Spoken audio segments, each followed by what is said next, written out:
Beneath the timeless sun of North Africa, ancient Egypt shines in our imagination as a land of unstoppable power.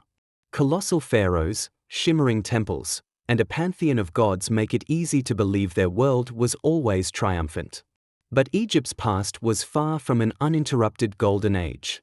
Hidden beneath its monuments are moments of collapse, fear, famine, and chaos. And only the strongest leadership kept this civilization alive. Nearly 4,000 years ago, one ruler symbolized that struggle, Senusret III. His statues show a muscular, broad-shouldered king, the ideal image of royal might. Yet his face tells a stranger story. Heavy brows, a tense mouth, and enlarged ears suggest a ruler hardened by responsibility, alert to conspiracies, and shaped by turbulent times. Senusret is the embodiment of how Egyptian kings governed when everything around them threatened to crumble. He expanded Egypt's borders with fortresses, invoked magical protection, and ruled during an era defined not just by armies, but by suspicion and survival.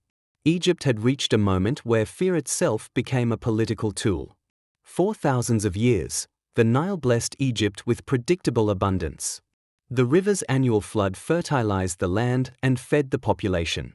Combined with a unified religious ideology, this stability allowed Egypt's earliest culture to flourish. But that confidence wouldn't last forever. As the Old Kingdom faded, Egypt plunged into its first true dark age. Famine, civil war, and social collapse pushed the kingdom to the edge of destruction. Saqqara, the birthplace of Egypt's pyramid-building tradition, holds clues to this unraveling. Among the grandeur of ancient tombs lies evidence of a civilization confronting its own vulnerability. The Great Pyramid complexes of Giza represented Egypt's peak. But just 2 centuries after Khufu's pyramid, another monument reveals a shifting world, the Causeway of King Yunus. What remains today may seem modest, but in its prime, this 750-meter ceremonial road linked the Nile Valley to the desert plateau. On its walls were carved scenes of prosperity, lush fields, overflowing granaries, and offerings piled high. It was an idealized Egypt, upheld by the king's relationship with the gods. But deeper along the passage, a chilling contrast appears. Emaciated figures, gaunt from starvation, collapse under the weight of hunger. These images, now preserved in the Saqqara Museum, are among the earliest depictions of famine in Egyptian art. They show Bedouin nomads on Egypt's borders, symbolic representations of chaos creeping closer. This realism was a warning. The Nile's floods, the source of all life, had begun to fail. Archaeological data reveals that around 2200 BC, flood levels dropped sharply. The river that sustained Egypt suddenly betrayed it. Ancient texts from this era describe starvation, lawlessness, and even cannibalism. Egypt's kings were believed to be divine, earthly representatives of the gods. The Pyramid Age relied entirely on this belief. But during the crisis, their power looked increasingly hollow. And no king symbolized this decline more than Pepi II. Pepi II ruled longer than any monarch in Egyptian history, possibly over 90 years. By the end, he was a frail old man expected to perform royal duties no longer suited to him. The Jubilee Festival, a ritual meant to prove a king's physical strength after 30 years on the throne, required him to run laps in a symbolic race. A vigorous young pharaoh could do this proudly. But Pepi II, almost a century old, could barely move. The sight shattered the illusion of divine kingship. A weak king meant a weak nation. Combined with crop failures, this loss of faith triggered Egypt's political collapse.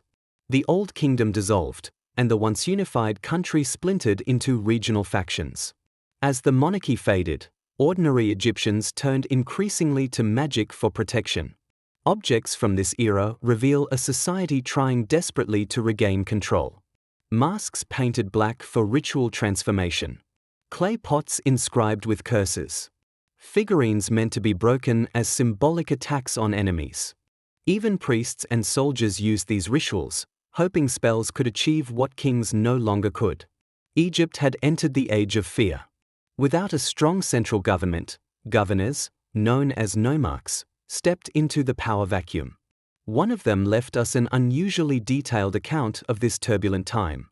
His name was Anktifi, a local ruler from Moala.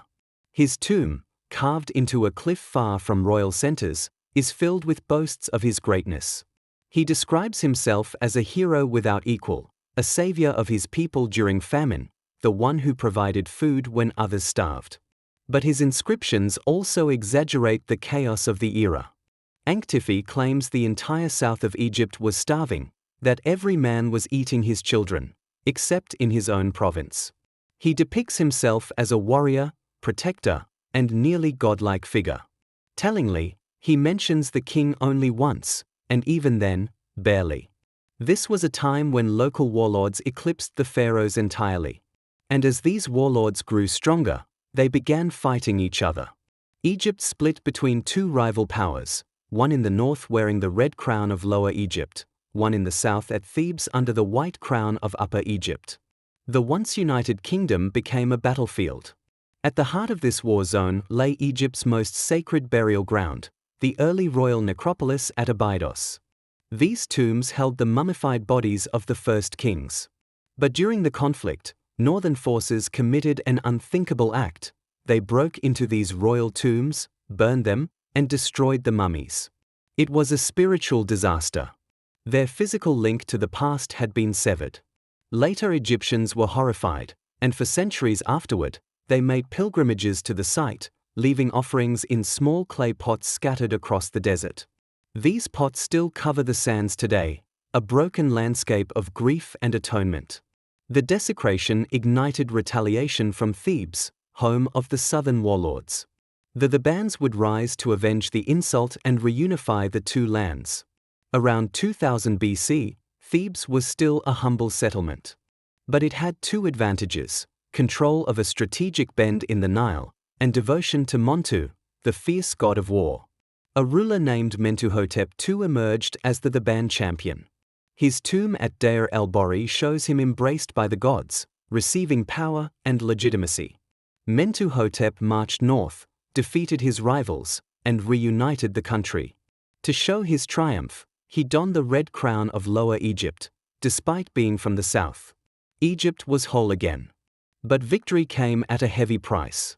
In 1923, archaeologists uncovered the mass grave of Mentuhotep's soldiers. Naturally mummified by the desert heat, their bodies still bore the wounds of battle, arrow piercings, crushed skulls, and bite marks from scavengers. Some clutched leather wrist guards used by archers. Slingshot stones and ebony-tipped arrows were also found. These remains represent one of the earliest known war cemeteries in history. Mentuhotep buried his fallen soldiers among the tombs of his officials, a rare honor that showed how crucial they were to Egypt's rebirth. Their sacrifice marked the end of the First Intermediate Period and the dawn of the Middle Kingdom. Under Mentuhotep and his successors, especially Senusret III, Egypt entered a new era of wealth, stability, and political strength. Thebes became the spiritual heart of the nation for the next 2 millennia. The war god Montu gradually gave way to Hathor, goddess of joy, beauty, and motherhood. Mentuhotep built his own mortuary temple at Deir el-Bahari, the first monumental structure in that dramatic landscape. Centuries later, Queen Hatshepsut built her own temple beside his to borrow that legacy. As prosperity returned, so did elaborate preparations for the afterlife. Instead of massive tomb walls filled with carvings, many Middle Kingdom Egyptians used wooden models placed in burials. These miniature scenes, bakers grinding grain, brewers straining beer, butchers preparing cattle, women weaving linen, were designed to magically provide food and supplies for eternity. These tiny snapshots capture everyday Egyptian life in intimate detail and reveal a renewed sense of order after centuries of chaos. But Egypt had learned a harsh lesson. Danger did not only come from within. Middle Kingdom pharaohs turned their attention outward, especially toward Nubia in the south. Rich in gold and positioned along vital trade routes, Nubia became the focus of large-scale military control. Senusret III built a chain of massive fortresses along the Nile. The largest, Buhan, was over a mile in circumference and had walls 11 meters high. Its design resembled a medieval castle, though built 3,000 years earlier. It served as both a military headquarters and a psychological weapon. Anyone sailing north into Egypt would pass beneath its towering walls, watched from above by archers. Egypt also fortified its northeastern border.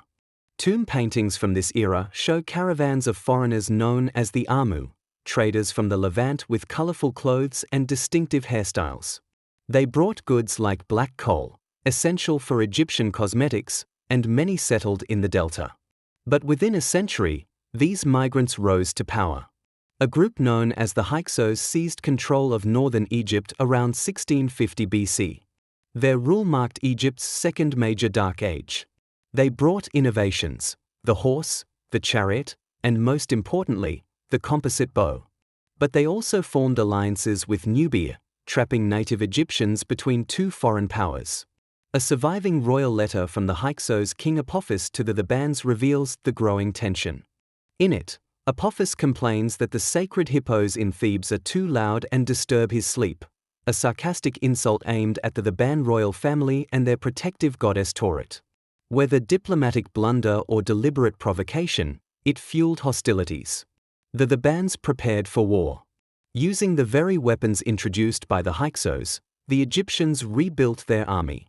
The composite bow, crafted from wood, horn, and sinew, was shorter, stronger, and far more accurate than traditional Egyptian bows. Combined with horse-drawn chariots, it transformed Egyptian warfare. Armed with this new technology, the Thebans drove the Hyksos out of Egypt and pursued them back into Palestine. Their victory marked the beginning of the New Kingdom, a period when Egypt became a true superpower.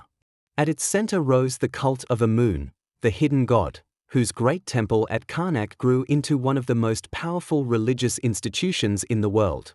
On its walls, pharaohs are shown dominating their enemies, empowered by divine authority and advanced military technology. Egypt had entered a golden age defined by conquest, wealth, and monumental ambition. But this period would also bring greed, corruption, and new struggles. And it would all begin in the shadow of Karnak.